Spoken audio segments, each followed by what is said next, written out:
All right, guys, welcome back into another episode of the show Baseball Podcast presented by ProspectsLive.com.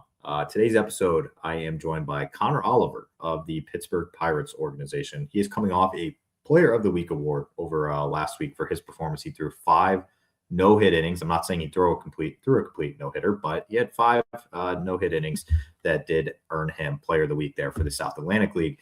For Greensboro. And so we do kind of talk about that. We talk about his good start to the year. Obviously, he's returning back to Greensboro this year from last year.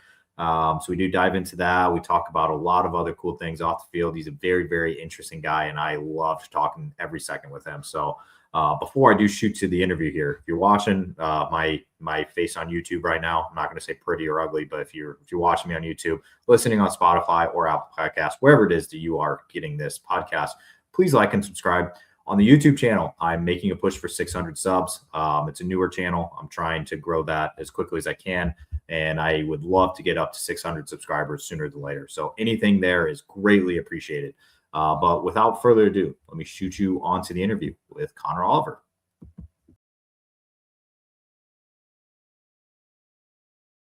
All right, Connor, you are coming off of a Player of the Week award for your week and honestly your beginning of the season so far.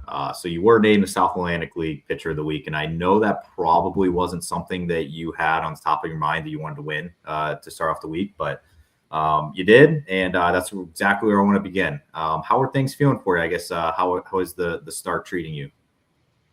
Yeah, I'd say it's pretty good. It's definitely a cool little accomplishment to have in season, but at the same time, it is early, and I'm just trying to kind of stay where I'm at and keep a level head and just kind of keep doing what I'm doing and stay day by day. I mean, that's really this game's it's a long year, and this game can kind of punch you in the mouth a little bit if you get too high or too low, and just that's my biggest thing right now is how well can I be the same person every day showing up to the park?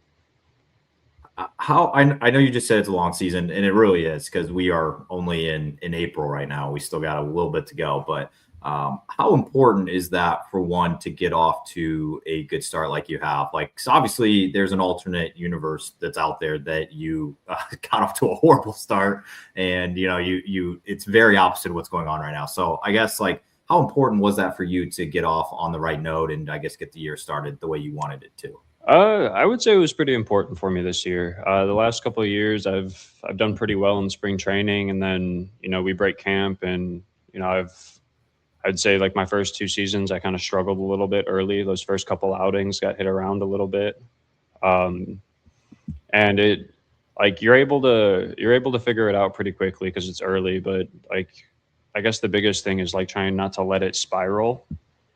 But like when you get off to a good start, you don't really have that worry. Like you just kind of go out there and you're just pitching to have fun. You're pitching to win, And I think that's the biggest thing is like when you go out there and you start worrying about your numbers and you start worrying about like your performance and the results, it kind of takes away from what this game really is. And it's a team sport, and like realistically, I'm not going out and getting 5 innings if I don't have 8 guys behind me making plays. So that's really what it comes down to is just how well can you stay in your plan and stay to yourself and understand what you're trying to do. I did want to ask though. I mean, obviously you were named the pitcher of the week for having let's just call it a no-hit outing. I know it wasn't like a full no-hitter. I know people have gotten on to me for saying somebody threw a no-hitter and they only threw 5 or 6 innings. But was that one of the first times you had gone through in a complete outing without giving up a hit? I believe so. It was definitely if I have, it's only been a handful of times in the past, and it was probably in Bradenton. Um, but for the most part, like yeah, from what I can tell you, that I believe that was my only one. But Okay. I'm not sure if I'm being completely honest. I've definitely had some outings, but like where I've gone hitless, but I don't know if they've been in a starting role in 5 innings. Did it kind of obviously it's minor league baseball. I know you're not expecting to go out there and throw a complete game ever, but I know a little part of you probably was like, come on, coach, like keep me in for this 6th inning. Like I haven't given up anything. Like, did anything like that happen? Uh, I wouldn't say necessarily to that extent. So going back into the 5th inning, I had kind of been let know that like, hey, this is going to be your last one. So like, I wasn't really like, I understand it's early in the year, like we want longevity. We don't want to blow Oh it yeah. out in the first month. So like I understand like the pitch count and everything and like the inning count. The competitor in me always wants that extra inning, and I actually the week before I tried to waive our manager off the field. So I had to reel that in a little bit because that's not necessarily the best look, but sometimes the competitor and you just kind of takes over and make some minor mistakes like that. So it's probably not the best look to have in a minor league game, though. Yeah, but A it little bit is. different if you're an established big leaguer, but Yeah, if you're Justin Verlander out there, it's like that guy's probably earned that right to probably be like, hey, come on, let me stay out here. But I see what yeah, you mean. But it is a competitor in you though, so I do appreciate that as well. no, absolutely, and I think that's really where it comes from. Is like just you just want to go out and you want to compete, and like when you're feeling good that day and you kind of find that groove, like no one really wants to come out of the game. So I'm just very fortunate to have a good understanding of there are other guys who also need to get their work in and get their innings in, and the guy who came in behind me, Chang, me and him share a day. We kind of alternate start and piggyback. So um, I knew he was going to come in and give us four clean innings behind. So Yeah, I like the way you look at that. I mean, I understand where you're coming from. Obviously, everybody would want to stay out there, but at the same time, I like that. I mean, it's being competitive. It's just you're in the moment. The adrenaline's probably pumping. So I don't know. I appreciate it. But I did want to ask. Obviously, you're off to such a good start to your 2026 season, and I know you had spent some time obviously last year in Greensboro, and you come back for year 2 there. Does that help? Like, does the familiarity of like maybe staff, the field, your surroundings, like, does that help at all? Like a guy whenever he comes back for year 2 in a place? I would definitely say the familiarity of the stadium and the feel of the mound, for sure. We have a little bit different staff. Like we have different head coach, different pitching coach this year. Our head coach last year is now with the Marlins in the big leagues as an infield coach, and our pitching coach is now with Indiana from last year. So I would say like the biggest thing like is yes that familiarity of like the field of the stadium of kind of knowing like how to pitch in that stadium just because I did spend a full season there last year. Um, but honestly, I would say like just being back there, you kind of have a different like level of confidence because you've kind of been there and you've lived that already. So like my whole focus this off season and spring training was, like, hey, like I want to go earn a job in Double A, and a lot of obviously that's something that's not quite in my control. Like I don't make that decision, and that's the business side of baseball, and that's completely fine. Like I'm at the end of the day, I'm happy to have a job. I'm happy to be able to go and pitch for a professional organization, have this opportunity, and I'm just kind of letting God's timing take care of everything for me. It's really what it comes down to. Like I would say I would say definitely trying to earn that spot in Double A gave me that confidence because I did feel like I had a pretty good spring training and at least gave myself a shot. So I think the confidence that I had coming into the spring was a little bit different than the confidence I've had in the past coming into the spring. You that was actually going to be my next question, and I think you kind of worded it perfectly there. You spent a lot of this off season and spring training with your eyes set on getting to the Double A level, and I guess like what goes into that? Like what were you doing this offseason to prepare for that or to try to hit that goal? I guess what were you up to this offseason in general, just with training? Like what were you focusing on? I would say my biggest thing is always going to be the command side of things. Um, I am not a guy who's going to blow it by you. You know, like I've accepted that. Like I think at some point in my career I could be, but at this stage of my career, I have to be a guy who pitches. You know, on a good day, I'm 92 to 95. On a normal day, I'm probably more like 90 to 94. So, like, understanding that, like, yes, I have a good fastball metrically, but that doesn't mean I can just throw it anywhere in the zone and it's not going to get hit, you know? So, my biggest focus probably this offseason was like really buying into like getting ahead and staying ahead and just like trying to put hitters on the defensive versus me falling behind, you know, 1-0, 2-0, and now I have to throw them their pitch. So that's kind of the biggest thing for me is like if I can be in a pitcher's count over and over and over again and either force you to put the ball in play or swing and miss and get you out in 4 pitches or less per hitter, like that's going to set me up to be the best version of myself. I will say this, and I know you just kind of mentioned that you are, you're not the guy that's going to be blowing 98, 99, like seeing hundreds on the radar gun. That's not you. Obviously, some guys, that's their thing.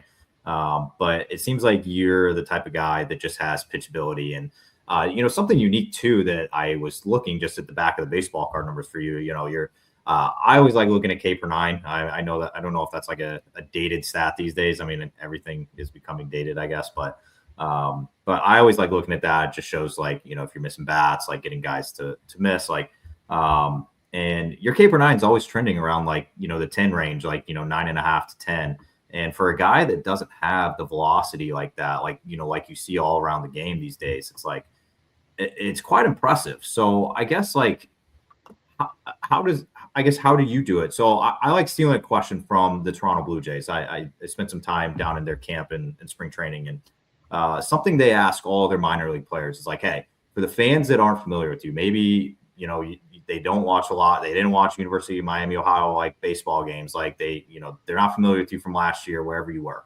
Like, how would you describe yourself as a pitcher? Like, how do you get guys to miss? Like, I guess, how would you do that?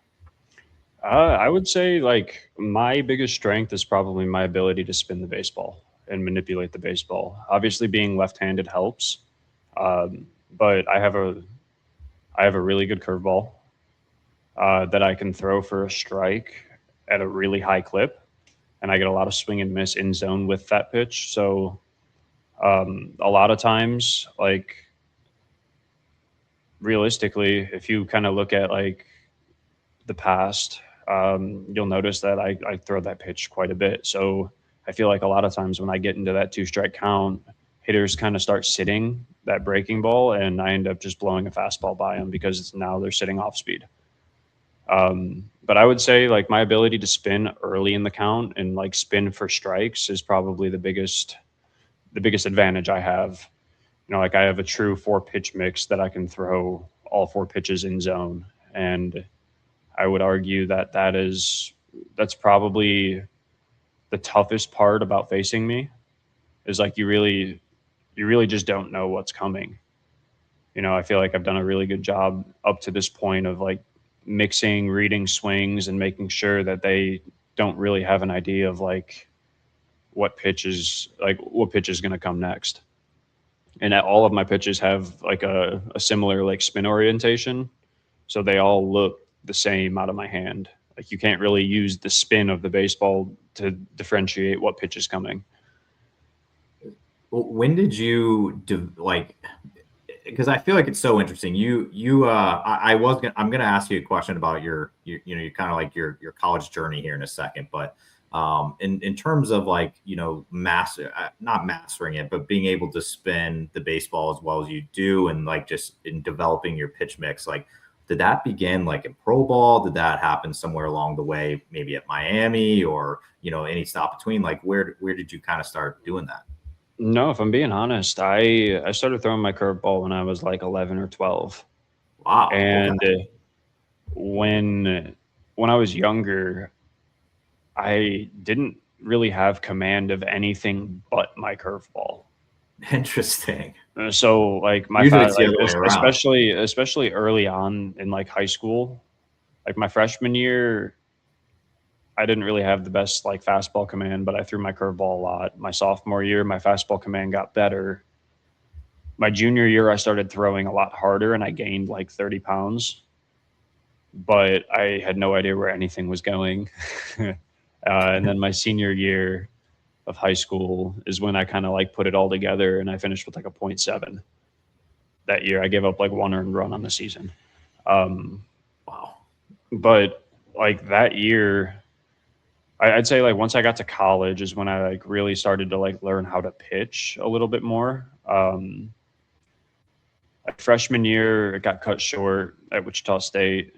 Wabash Valley as a sophomore.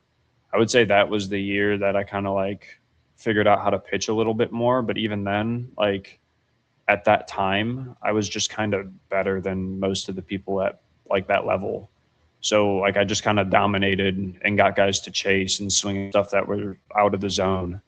Um, I would say my senior year at Miami was when like it really started to click and I started to figure out how to actually pitch. I started like trying to set certain pitches up, started sequencing a little bit better. I started throwing like like cutter, slider, slutter, if you will, right around then. And I'd say that's when I really like kind of like came into as a pitcher. And then my first year, like when I got after the draft, I got drafted by Kansas City.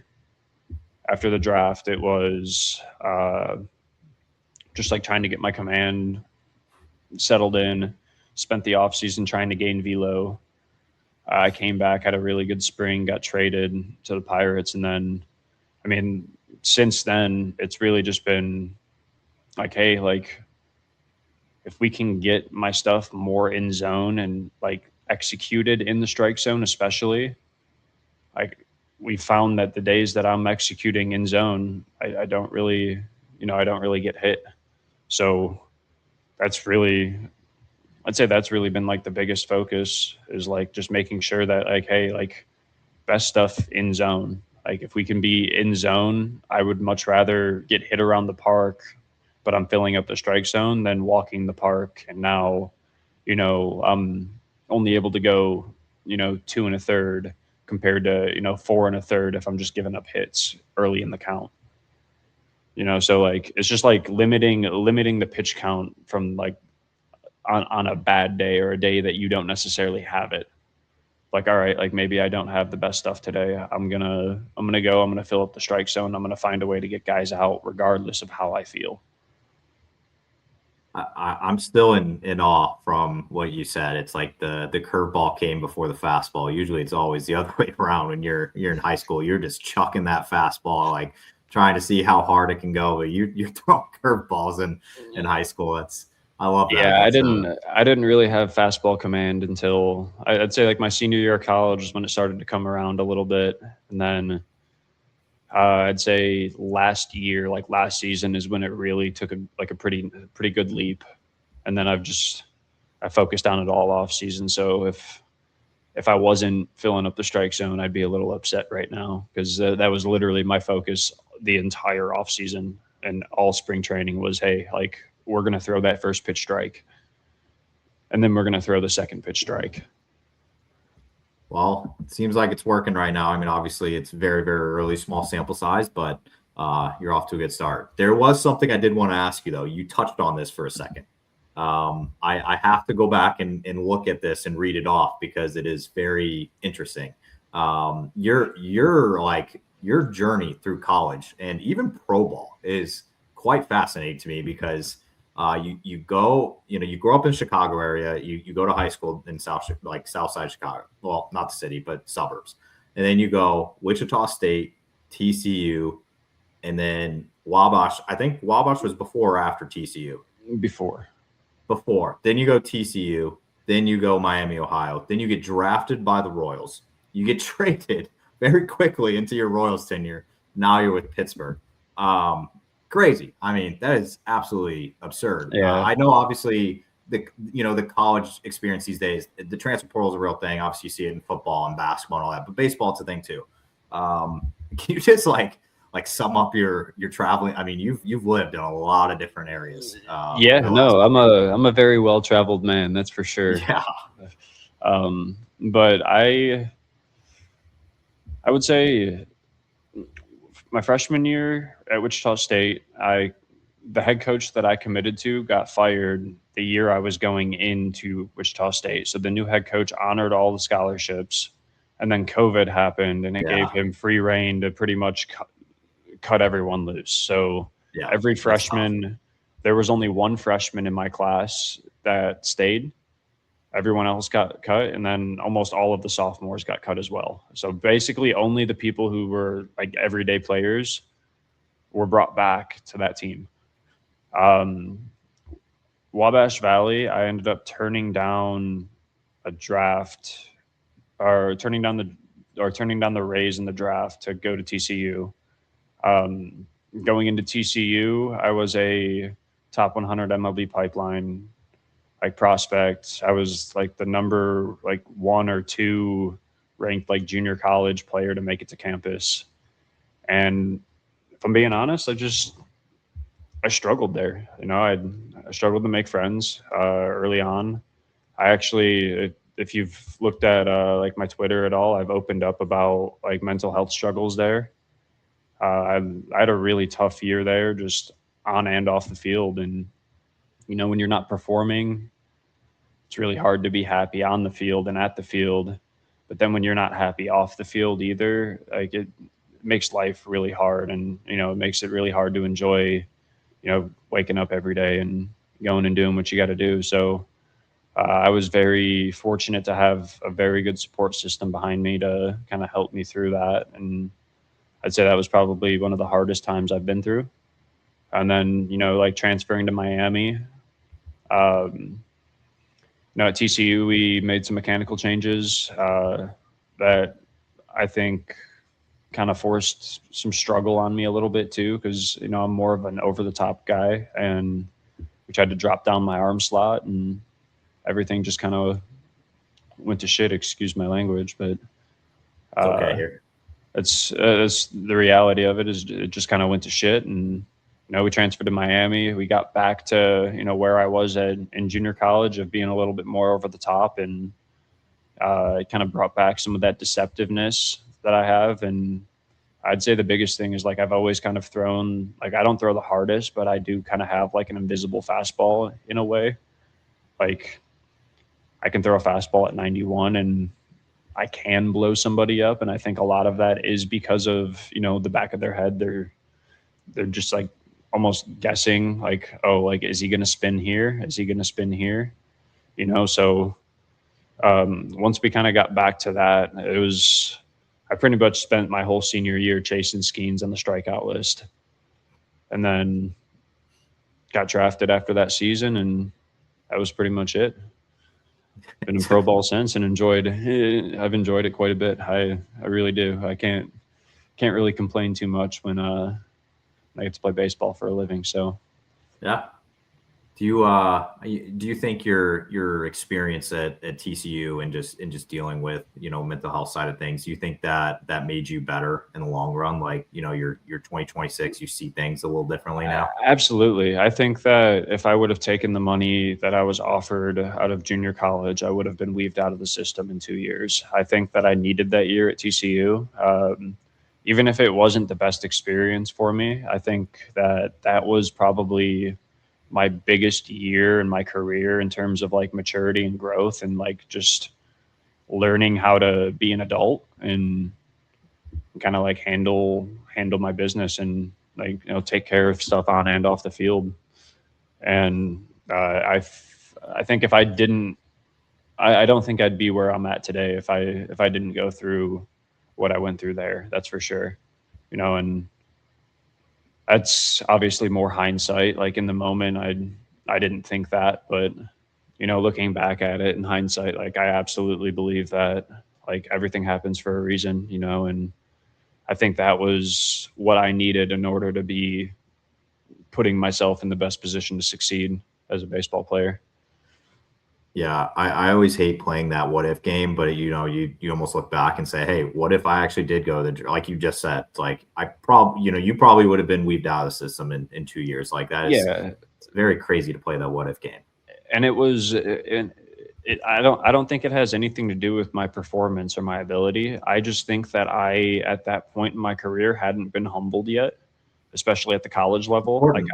I hadn't been humbled yet, and I definitely thought I was way better than I actually was. I thought I had it all figured out, you know, and that's one thing you learn in this game really quick is you never have it all figured out. It's all going to be more like you always have something to learn. There's always something you can learn or something you can do better, you know, and I think that's one of the coolest things in professional baseball right now is like, dude, I play with guys from different countries, different like all over the place. You know, I have a teammate from Taiwan. I have a teammate from, you know, the Dominican Republic. We have teammates from Italy. We have teammates from Venezuela, Mexico, Colombia. So like, I think the coolest part is like learning and listening and like talking to them and figuring out, oh, like how do they go about their work? How do they do things? And like,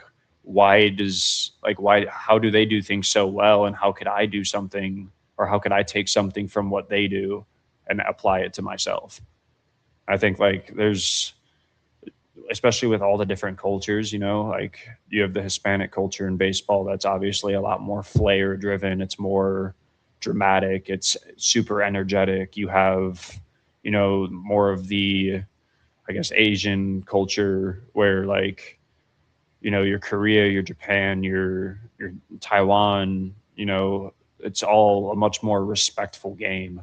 They're playing the game, they're playing the small ball, they're not playing for home runs or trying to work counts, get pitch counts up. Like it's just it's so crazy to me. Like there's so many different cultures all within one game. And you know, it's really cool to kind of like be able to experience them all and like talk and learn and uh, be able to just listen to like what some of these guys went through and what some of these guys have, you know, had to do to get to where they're at now. Yeah, you bring up a great point. That's why I loved the WBC, for example, because that was kind of like what you're kind of getting at is like, you have all these different cultures and they're all like under like almost one stadium.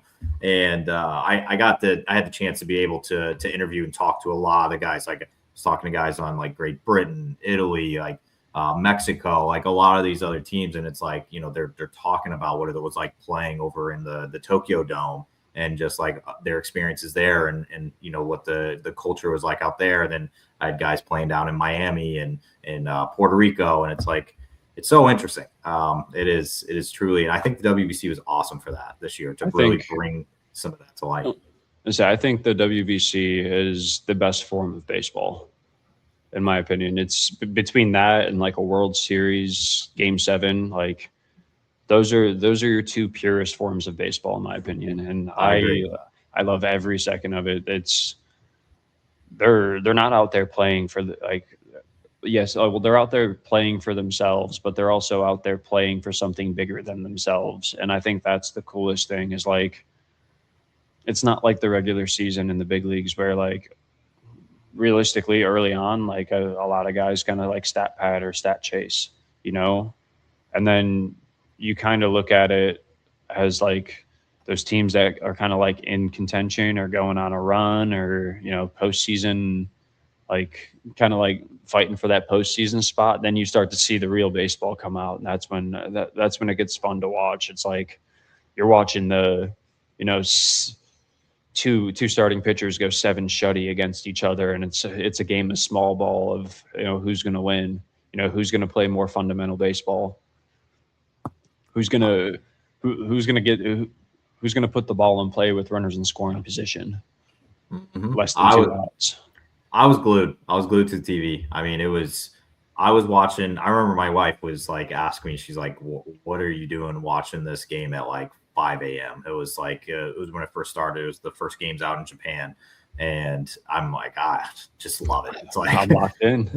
it's like I'm watching Locked Chinese in. Taipei against against Japan Korea. or Korea, and I'm just like, I don't care. It's 5 a.m. and this is awesome baseball. So It's I don't great. It's really great baseball. It really loved is. it. I think the WBC has done a great job of expanding the game of baseball, making it more worldwide, and just keeping it more of a more national or international game. Getting other countries involved. I think it's really cool, and especially with it coming back to the Olympics here soon. I think we're trending in the right direction for sure with the style of baseball that's being played. Yeah, couldn't agree more. I mean, obviously, I wish the Olympics it was a little bigger field, but that's okay. We'll take what we can get. All right, I have 2 questions left for you, and I'll let you slide. They're both off the Cool. field here, a little random. But I always like to ask, if you're not like at the field, you're not like working out, training, you're away from the baseball field. What are you doing in your free time? Like, what do you like to do? I'm usually doing one of two things. I'm either sitting right where I'm at right now playing video games, Okay, or I'm on a golf course.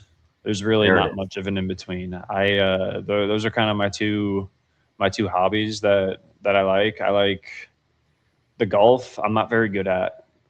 I There's one really of am us. not. Yeah, I'm just a normal person when it comes to golf. Uh, I'll shoot somewhere in the 90s probably, Okay, maybe low 100s if you catch me on a bad day.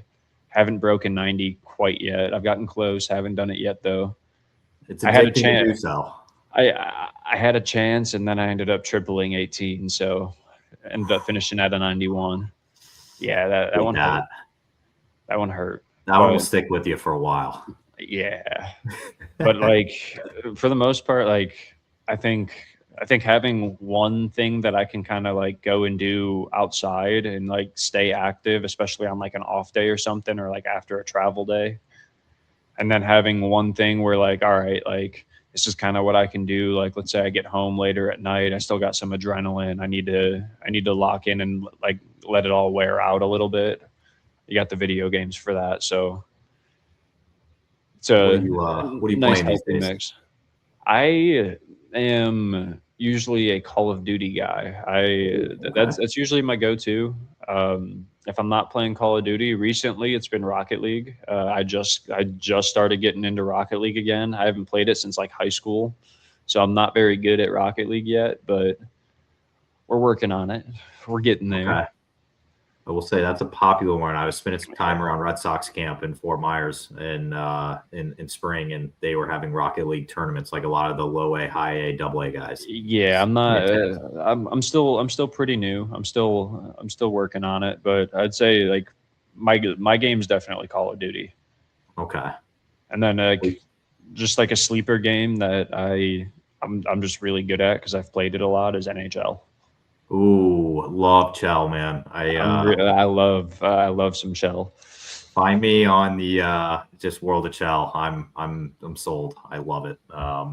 That I spend hours on that. It's addicting. It's so much fun Yeah, too. and NHL's a fun one. That's for I sure. can't do threes anymore, but I have to do sixes with the goalie. I can't do threes.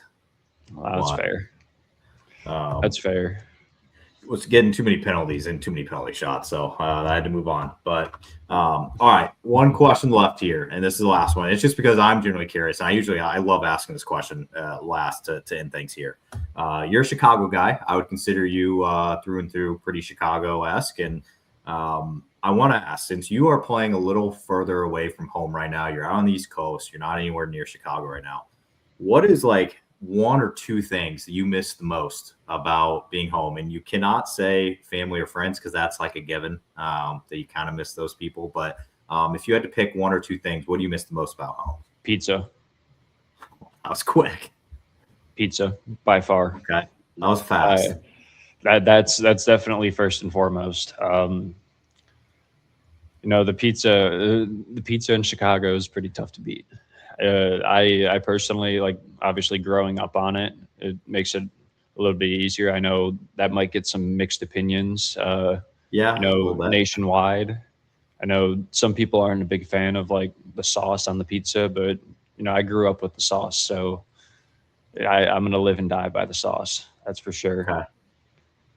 Can we hear what your favorite spot is? My favorite spot. This Ooh, is for me for just I'm taking notes right now.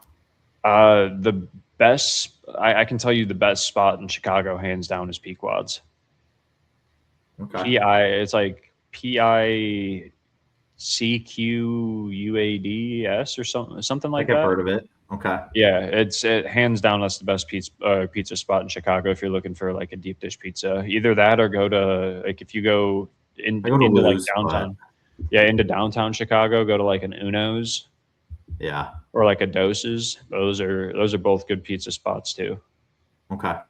I'm always hitting up Lou Malnati's You can downtown. never go wrong with Luminati's. You can Yeah. never. That's if I'm going for like a casual slice of pizza, that's probably my go-to slice is like a Luminati's.